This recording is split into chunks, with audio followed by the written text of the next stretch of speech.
Welcome to Google Ads Unleashed, the podcast that helps you harness the power of Google Ads. And now your host, Jeremy Young. Hello everyone, and welcome back to another episode of Google Ads Unleashed. Hope everyone is doing well. Hope you're having a productive and successful Monday.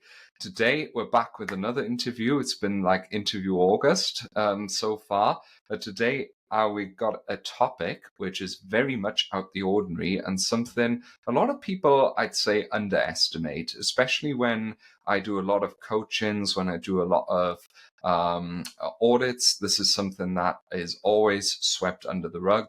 People don't understand how actually conversions are tracked. People don't understand how Google Ads attributes conversion data. They don't understand how other channels attribute conversion data because they all work differently. And generally speaking, that has such a massive impact on performance.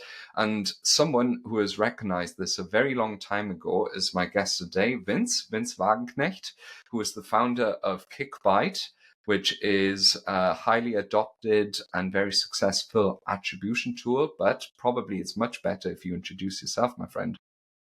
Yeah, Jeremy, thanks first of all for having me here. Super excited to speak today about the topic you just introduced. From your quick introduction, I already had 3 topics I think that are super interesting already to talk about. First let me introduce myself. Vince, 33.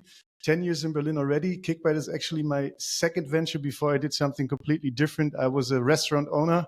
Oh, really? I have to say, yeah, that's true. I have to say customer acquisition and retention has been a very, very big topic in that industry as well, with a high frequency of returning customers. Already back then thinking about newsletter strategies and acquisition of Facebook. So the online marketing area has always been fascinating for me in all types of business branches. And then 5 years ago, I met a crazy Colombian in Berlin that was the head of BI at an agency that worked with big e-commerce brands like Paula's Choice, and also big ones from the Netherlands. His name is Juan. And Juan and I, we sat together and said, hey, why is this the case that still so many brands back then optimize on last click attribution and only look at lower funnel channels? We need to change something. And that's actually when the project of Kickbite started. Amazing. Restaurants, that is crazily different. How does one go from, what may I ask, what type of restaurants? So it's actually quite simple. I was doing an internship, I guess 8 years ago, almost 10 years ago, right at my last year at uni at Siemens in New York. And I have been a frequent customer at Chipotle. For those who don't know, it's a Tex-Mex chain, franchise concept. Then I wrote my bachelor thesis about it. I was super fascinated by the huge queue during lunch break, and said, hey, I need to copy and paste this. No one knows about Tex-Mex food in Germany. And that's how I started off in Berlin with a first store. The idea was, of course, to make it a bigger thing. And then, right before Corona, I actually sold it. So it was my first mini exit. And then I went into marketing and tracking and attribution with Juan together. And funny enough, there's a lot of crossovers, right? So I'm sure you've taken a lot of learnings from there. I've seen this amazing reel the other day. I don't know where it was, but it was, I think Gary Vee was talking to a specialist about who owns restaurants and actually uses marketing attribution as well to attribute, to understand lifetime value of customers and to understand how to sort of foster strategies to get people through the door with digital marketing and then to sort of retain them. But how did you, so obviously you met Juan, but how did you get, obviously there's a lot of tech knowledge involved and so on, and why attribution? Yeah, so actually the first time I thought about the concept was when measuring marketing activities for my restaurant. So what you can track at the restaurant is what I always compare it to is when people read your menu. And that is sort of like the lower funnel channel that ultimately converts them, right? There's still a chance where they say, I read the menu, I don't like the items and I will churn. So that's the broken customer journey, but they're already in the restaurant. Anything that happens before the door of the restaurants is not visible to you. So any flyer activities you've done, any online marketing that might have just created awareness, or the word of mouth channel, of course, are super hard to track, but they belong to the customer journey. So for you as a restaurant owner, the only way to sort of track the return on investment is in the store, which is very heavily connected to last click attribution. And we actually then started advertisement on local targeting for the area our restaurant was in, and that worked quite well. And that's how I first got into the topic of attribution. And at that time, I already had connection to e-commerce businesses. So my best friend was working at a big car leasing platform that basically tried to democratize car leasing prices for BMW, Mercedes, all of the brands. And that's actually when I dig deeper with him into that topic. And that's how I also got into connection of Juan, because he was working at the agency that actually worked with the services for that specific platform. And that's how we actually came up with the business idea, because we saw the problem across the board, of not understanding the customer journey and not being able to measure the return on investment. That's mega interesting. So you thought about this then, and how did you sort of specifically target then e-commerce? Like, because of course there's a bit of a transition. You could have come up with a tool that measures, I don't know, offline conversion tracking for restaurants, for shops, or for whatnot. Like, how did you end up with e-commerce? Yeah, I guess it's based on my personal interest. So at the end, I like to work also with digital products. The scalability of a SaaS company was always something I had in mind, and that was also learning from the e-commerce, from the restaurant experience. And then the second part was, of course, once you meet an awesome co-founder that comes and pitches you an idea, and we are super diverse national team, then the fun aspect to building something comes with it. And that's actually what I detected by coincidence, so to say, by the introduction that Juan gave about the initial idea, and that's how we kicked it off. And it was actually born historically. I think consumer products is also something that was always my interest. So I think that niche is super interesting. Also attached to the restaurant, so a physical product that's sold to someone really triggers me. And that's how we got into it. Amazing. So tell me a little bit about Kickbite for everyone who is maybe living under a rock and has not heard it. So how does it work? Yeah, sure. So basically, in Kickbite, we help e-commerce brands to increase the marketing efficiency with insights about the performance of their channels and campaigns. And these insights come from our tracking and attribution technology. And what we've developed over the last 4 years is a proprietary system where we are able to not only measure clicks, so how much revenue and order value do we accredit to a click on an advertisement, but also the aspect of views. So what happens if someone only sees an advertisement on the Facebook feed, for instance, but doesn't click? Has this created incremental value that led to the conversion? And these were aspects we, over the last 4 years, have figured out to display in our metrics. That's, you know what, that's really super important for Google specifically, because this is something that the thing is Google's main attribution method. So naturally, I'm a Google nerd, right? So for me, I will always primarily talk about Google, but specifically the data-driven attribution system of Google. It's very much like more last click than it is not, right?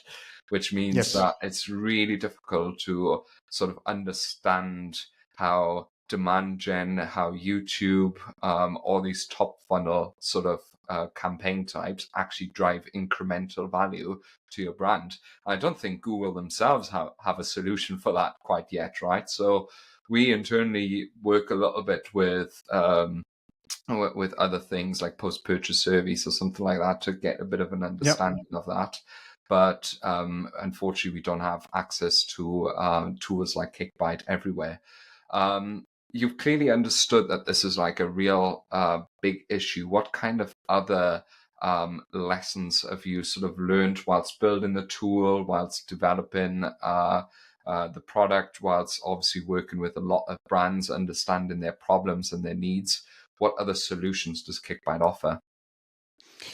Yeah, so one topic that we always looked at is, so brands usually come with us with a concrete problem statement, and that is that they don't understand which channel is actually responsible for customer acquisition when they advertise on a diverse channel mix. Mm-hmm. So that's the part of attribution, so figuring out which channel actually is responsible for that new customer at what cost. But then we also saw that before going into this problem, a lot of brands struggle with setting a clear direction for the company, and that's the topic of forecasting expected revenue per month based on, we call this C-level guidelines. So what we've learned is that before we go into the topic of attribution, the brands need a clear guideline of what is their target customer acquisition cost and what is their expected returning customer value for that month based on the history. And only once these targets are clearly set, it makes sense to compare these against the outcome of your attribution so that you know on which channel you can really optimize. And that is something we picked up in the tool. So we know and basically help with building forecasts on an automated basis. And that we see really helps more than looking at previous periods for comparisons, but actually measuring their current performance against targets. So that was something we included. What common problems does that solve in effect then for business owners, for e-commerce business owners specifically?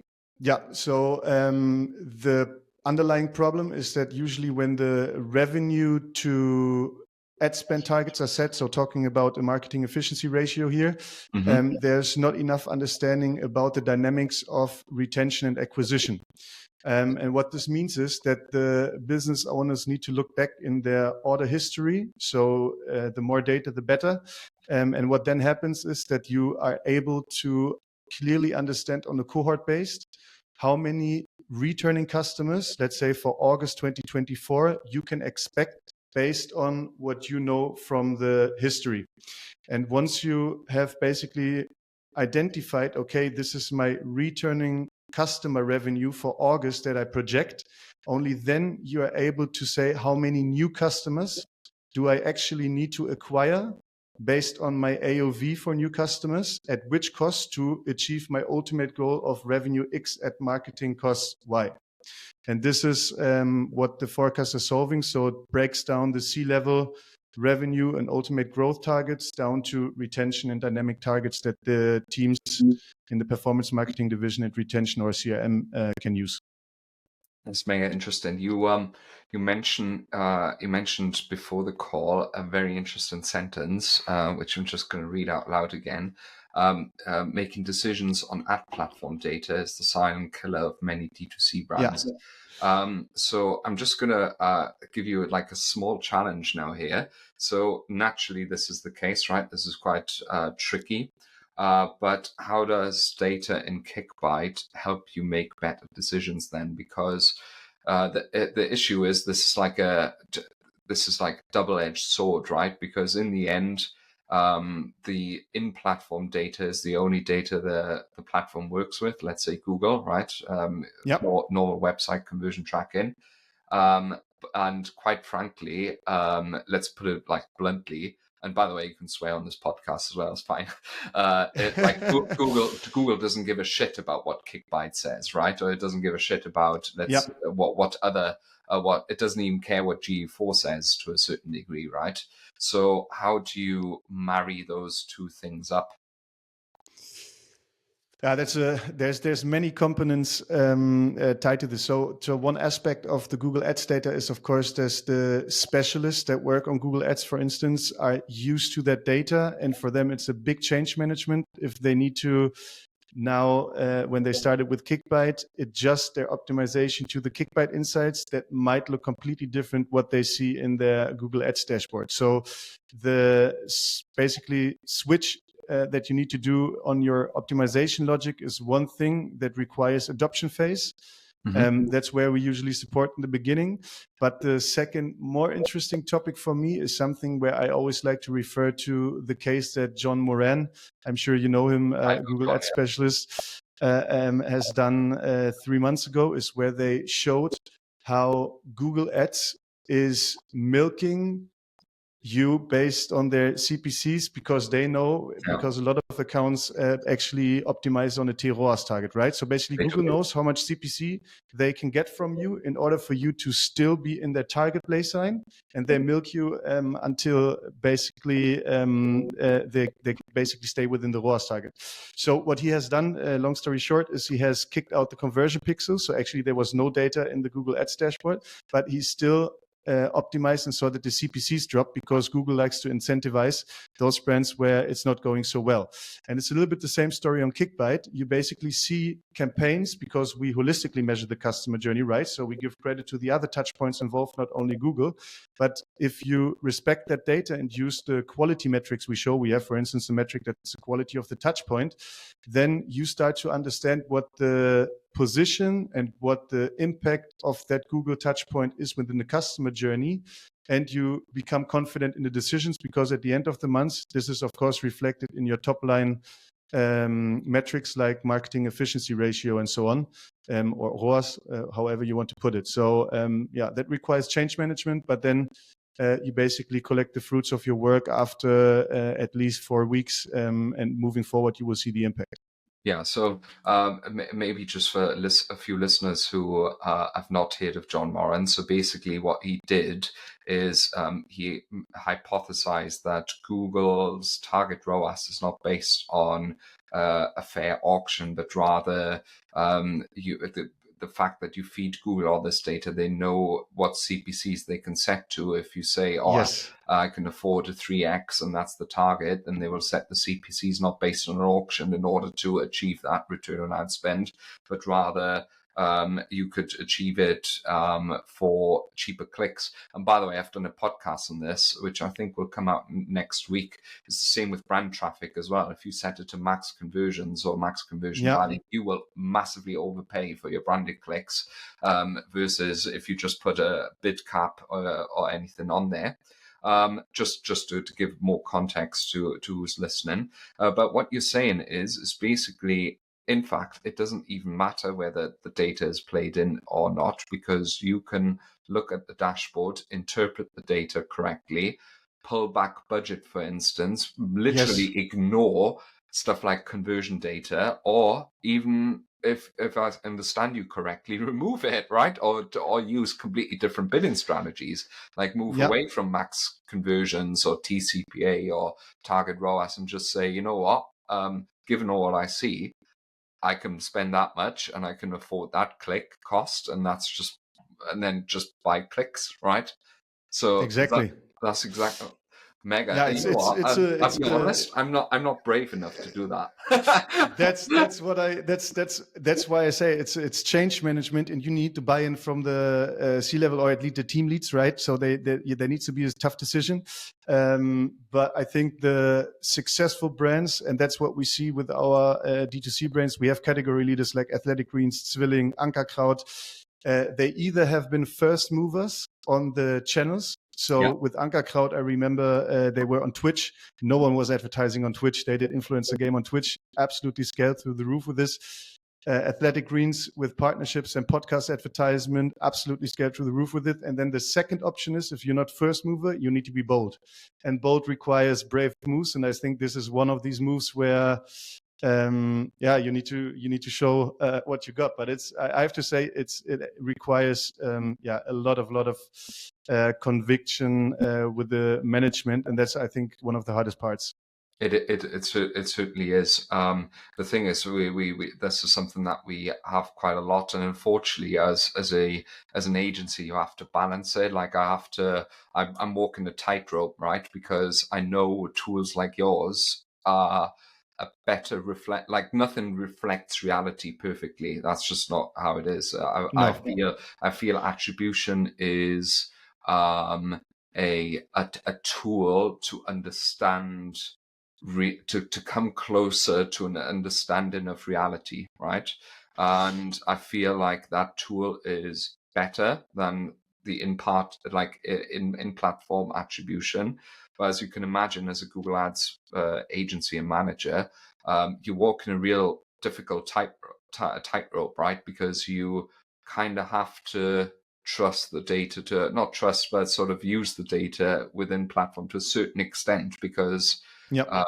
of pressures from clients, pressures for results, pressures for etc., right? So, but difficult to do that. But maybe I should become. Maybe a client will agree to this. I'll have a bit of an ask around, see if someone would like remove the pixel for a month, see what happens. Yeah, it's an interesting topic because there's one feature that always clients talk with us about it, and that's the idea of pushing more data into Google Ads. And recently, I've told them, look, we're not going to do it because I believe that's the exact opposite of what you should do, because you give more transparency into your business performance to a platform that's trying to automate everything and take away transparency from you. And at the end, you will have your hands tied and you will be just looking in the dark, and it's not going to work. And I think if you ask me about where the future is going, I think it's going back to more power to the media buyers and actually manual steering of the campaigns and testing based on data that is not coming from Google. And it doesn't have to be Kickbite. It can be based on other statistical models, but you need to understand that there's a clear conflict of interest that you have and these platforms. And I think that's the first starting point to become more problem aware first. Which brings me to 2 points, and I'm going to mention them straight away because otherwise I'll forget them. The first thing is then interesting because, first of all, this will be an important skill, I suppose, anyway, with all of the restrictions that have come in with consent mode and GDPR, etc., iOS 14. So this is a skill that you need anyway as a good media buyer. And the second thing that I want to talk about, so you say something interesting, you deliberately are not doing this for that exact reason. So before the call, we talked about profit metrics, which and we actually transparently use for many of our partners because we want to understand the actual profit that Google Ads drives, right? It can be super useful if you have a store with thousands of SKUs with various margins, right? So we have quite a few clients of that sort of caliber. And their USP is that they are actually pumping the profit data into Google Ads. So do you think this is something that's just not going to work, or do you think, this could kind of work, or what's your thoughts on that? I think you're feeding the devil that's going to keep you on a short leash. That's at the end what you do, and the leash keeps on getting shorter and shorter with the amount of data that you feed. I think it's not wrong to push the data. I think you need to make sure that you remain in control and you can anytime switch what type of data you're pushing into those platforms. So in the ideal world, you are adjusting your bidding strategy with playing with what type of signals you provide to Google, and then understand based on that testing if that has a great impact on the CPC and ultimately on the quality of traffic. So you should also measure, of course, the conversion rates coming from those tests that you're running with the data. But yeah, I think it needs to be more like that, not just blindly give everything away. That's interesting because kind of it means that kind of means to rethink what you do with Google Ads data in total, right? Like, in fact, the fact that you've now talked about it, my brain's going like this, right, at the moment, and I'm wondering what to take away from this and what to actually do. What would you recommend? Like, what would be an actionable advice based on that? Should we just continue measure conversions normally?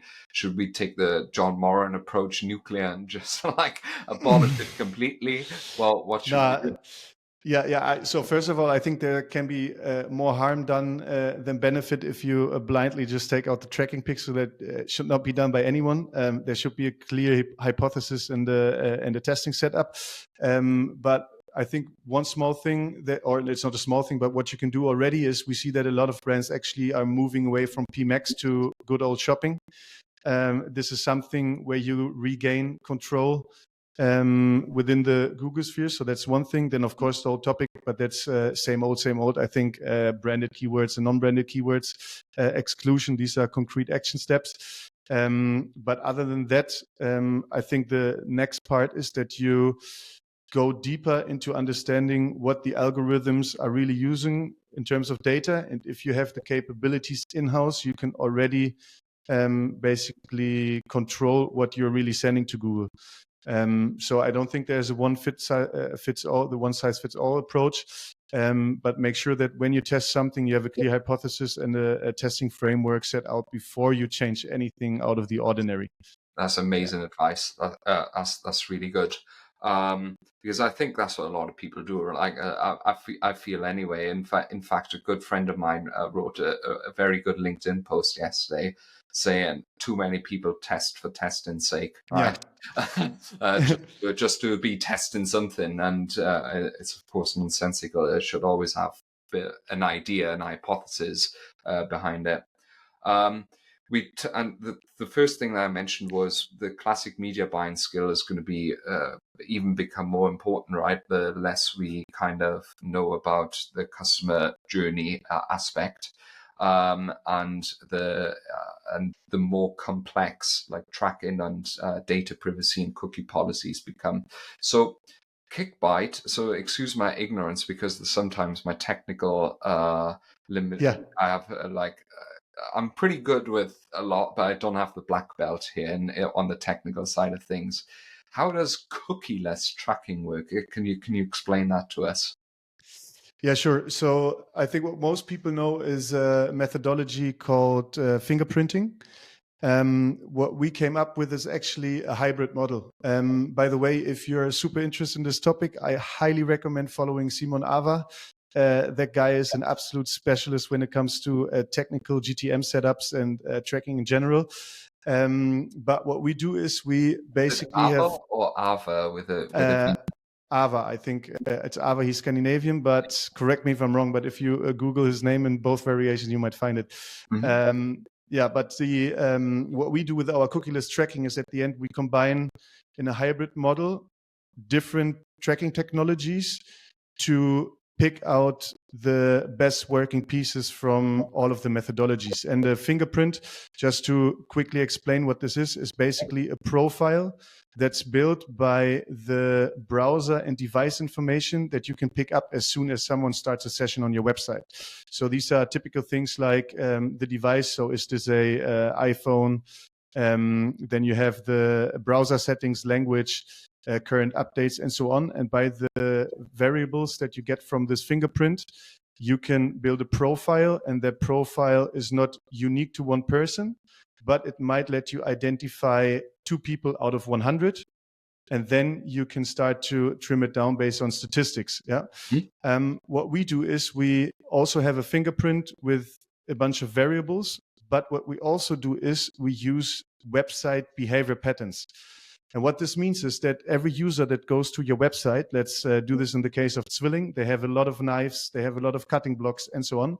And we see that there's very specific behavior. So some people look at a certain PDP, a product detail page, for a lot of time, let's say 1.5 minutes, and then they drop the session.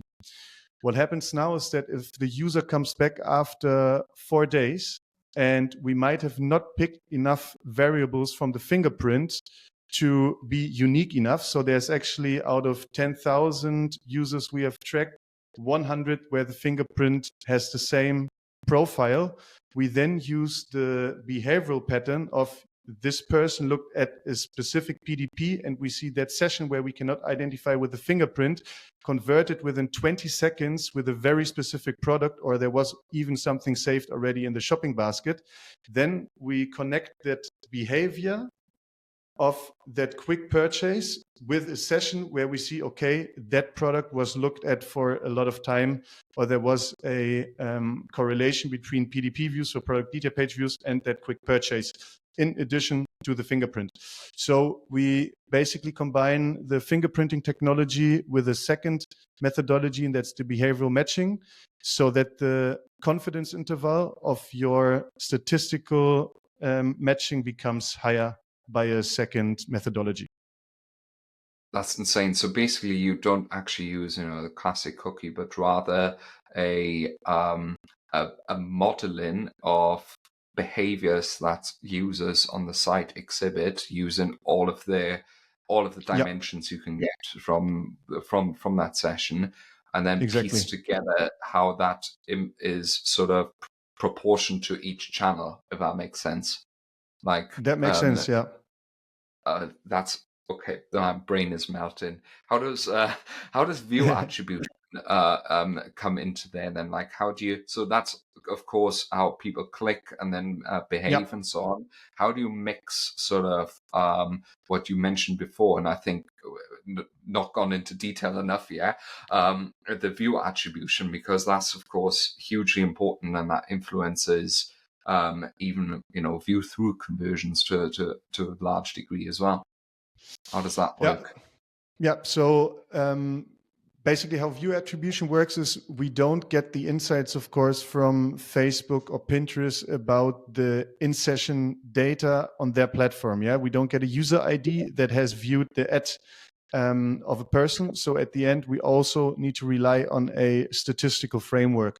And what we do in this case is that because we track the ad ID value, so basically if someone clicks on the ad, we know about the value of the ad within the customer journey based on clicks, and bring this back to the quality of the ad. So we take the on-site behavior that is part of our click attribution and say what the quality of the ad was in the customer journey. With that quality score, we go and say, hey, how many view conversions for that ad do we get from Facebook? And we apply a quality ratio on those attributed view conversions from Facebook to basically neutralize it and bring it back to the quality that we can ensure because we have tracked it from the clicks. And that is how we statistically model the view through conversions on top of the click conversions by using the on-site quality that we are able to track to give an insight about what the views could have basically done for the conversion. How does someone end up from managing a restaurant to that? I tell you, rolling burritos tells you a life lesson, no? It surely does. That's insane. So of course, a lot of you onboard a new customer onto the platform. They run all various channels. As what channels do you actually cover besides, of course, Google and like Meta, TikTok? What else?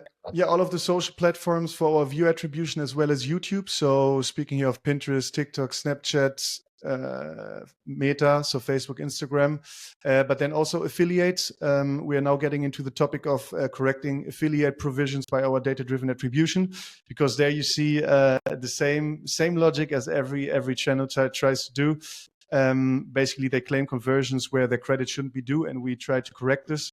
That's one thing. And you need to identify which publishers really have an incremental value and don't just pick up the discount code. So there's a lot of things going on the affiliate space. Then we have email marketing, of course. So we also track all non-paid channels. We have SEO. Any online channel, non or paid, that you can set up, we track it. Amazing.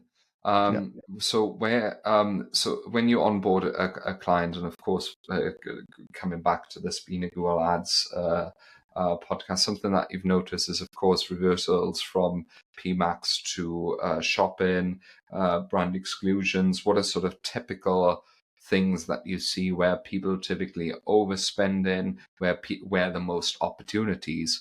So I'm just going to stick my neck out here, and probably the most underused opportunity, especially for brands, I'd say spending upwards of maybe 30,000 a month, euros or pounds, whatever, would be demand gen and YouTube. That's probably where people are leaving money on the table. Yeah, we actually, which is quite funny, also see a lot of untapped potential in mid and low funnel activities, so search non-brand. We see that a lot of clients, when they come to us, before they understand the split of new and existing customers, so to know exactly what are my customer acquisition costs by channel, They think we have already covered the pull channel activities. We need to invest into push. And then we usually see that they have not owned the pull channels fully yet, because those are the low-hanging fruits. These people actually want to purchase, and you just need to grab them at the time and nowhere. That's basically one thing we see. And then also with PMax, we also see scaling opportunities. So this includes for me also YouTube. But the problem with PMax is, of course, the scaling of the budget. What we see is that as soon as you scale it with bigger jumps in the daily budget, you might get to the point where the algorithm goes crazy to find some people on YouTube and so on. And that's where you waste the budget. So I think to do a combination of both, so basically low funnel activities on search non-brand, on pull channels, there's a lot of opportunities that are not taken yet. And then also for PMax and demand gen, I would also say for those two channels, there's also opportunities when you have the right insights. Yeah. Awesome. Where do you think everything is going to go in the coming years? Like, this is pretty advanced, and I feel things are just getting more and more complex and more opaque. And are we going to get more clarity? Are the tools going to get better? Obviously, AI will be a really big thing, and in a certain way, it's a big thing everywhere, right? So no doubt attribution won't be spared from the AI revolution. Where do you think what the next years will bring? Yeah, I think the job of the media buyer will more be a crossover of that position and a data analyst. So understanding or building actionable insights out of data will be a key skill everyone should equip themselves with now. That's one thing. I think third-party tracking tools will play a big role in advertisement moving forward, no doubt. The main thing I hope that happens is that we don't go into the direction of blind automation, but we challenge of what the big platforms do, and we don't just give them a budget. That's one thing. So I think competition with a lot of tools will be great for the space. And yeah, third, the whole topic of generative AI. I think that actually can help a lot of small and medium-sized companies compete in the market where production costs get lower and lower, and you can actually offer better products to customers across the board, because I think that has a lot of disruptive power. So I have a very positive outlook on this. What kind of new things are you guys then developing at the moment? So what's in the pipeline for Kickbite?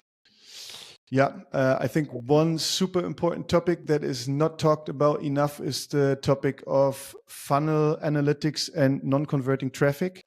Because what we always, or everyone in the industry, focuses on is about the converting event, but no one really understands how can I grab those customers that have a broken customer journey and bring them to the conversion with attribution. I think that's one key part. And I think the second part is the topic of generative AI to connect the testing and insights you get about ad creatives with a generative AI tools. So basically making our platform connectivity to tools that work in that space to automatically create static images and so on based on the data that we see for those creatives that work. So let me repeat that. Your tool analyzes the creatives that work and will basically build more of that based on these insights. Yes, we will not do the building, but we will tell third-party tools that work on building those ad creatives about the testings and give them the data for it.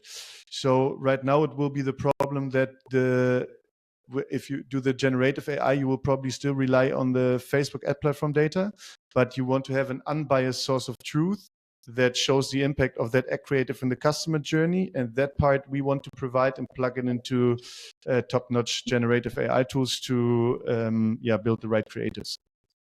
That's insane. You know what? You are clearly a million times smarter than me. I can't wait to. I just work in this space.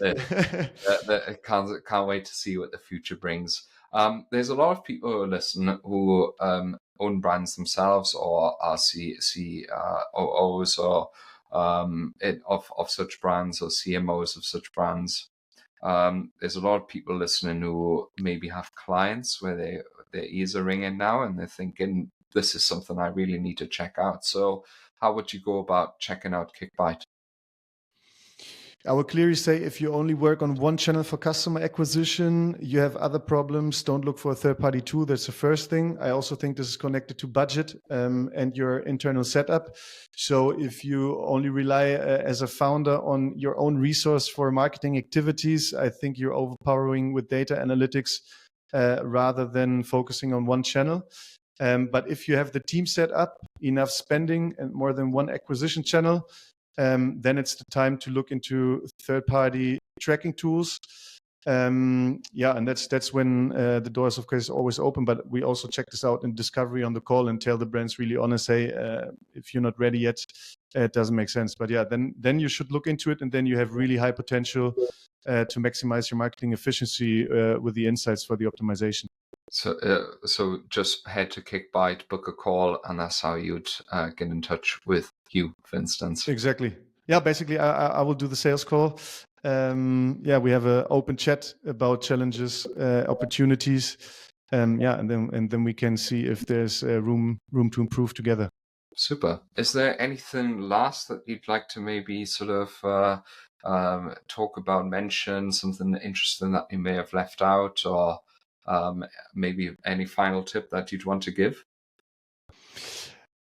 I think one thing to show is within our client base, things are improving. So I think we are over the bump. There has been, of course, a lot of tension in e-commerce. So to all of the founders, owners, performance managers, great times ahead. I see this in our data and our cohorts. So keep pushing and always innovate. Don't stay with the status quo. That's the most important thing I think everyone should pay attention to. To that, and to continue listening to the podcast, because exactly the kind of advice that you get when you get onto this content, guys. And if you want any more expert content and advice on Google Ads and on tracking, give Vince a follow, Vince Wagenknecht on LinkedIn.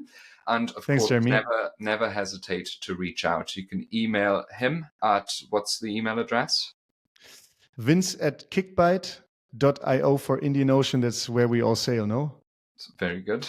And of course, for me, it's jeremy@younganddigital.marketing, or you can find me on LinkedIn with Jeremy and Google Ads, or you can head to the website and book a call there for a free consultation. Whether it's one-to-one coaching you need, PPC management, we are here to support your PPC growth. And as always, this has been Jeremy Young, your dedicated Google Ads specialist, and I wish you a fantastic and productive week ahead. Bye-bye. Thank you very much, Vince. Really appreciate it. Thank you, Jeremy. It was a lot of fun. Thanks.